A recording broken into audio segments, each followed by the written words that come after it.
Notre travail, c'est de gérer la sécurité de la population. Il n'y a pas autre chose à faire. Donc pour le policier, c'est de nous mettre à la disposition de cette population-là. Et de considérer que cette population-là, elle est notre partenaire privilégié. Et nous devons cultiver la philosophie de proximité, être très proche de cette population-là. Et de cette manière, nous allons prévenir beaucoup de cas d'insécurité qui viendraient.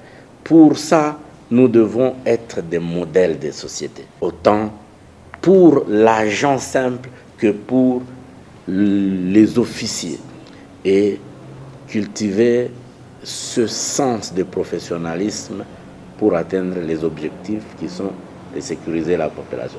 Cette population-là aussi doit comprendre que non, la manifestation la plus visible de l'État, c'est nous, la police. Et il faut que cette population cultive l'esprit civique et non pas considérer la police comme une structure ennemie. De nous approcher, de partager les informations avec nous, de dénoncer les cas infractionnels.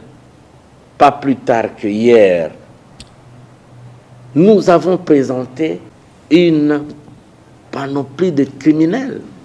Est-ce que ces criminels-là, nous les avons arrêtés sous l'eau du lac Albert? Nous ne sommes pas allés les chercher au ciel.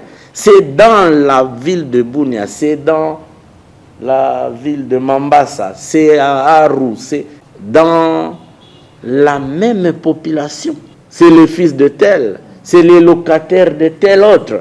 Mais pourquoi cette population veut vivre avec des criminels sans dénoncer? Donc l'esprit civique que la population doit cultiver, c'est aussi intégrer la culture de dénoncer les malfaiteurs. Seule la police ne peut pas réussir. La population doit comprendre que non.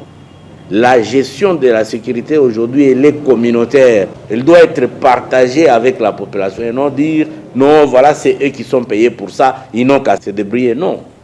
Nous devons travailler dans la collaboration, dans le partenariat, et avec nous, nous vivrons justement cette proximité. La proximité, donc, c'est ce mariage-là entre la police et la population.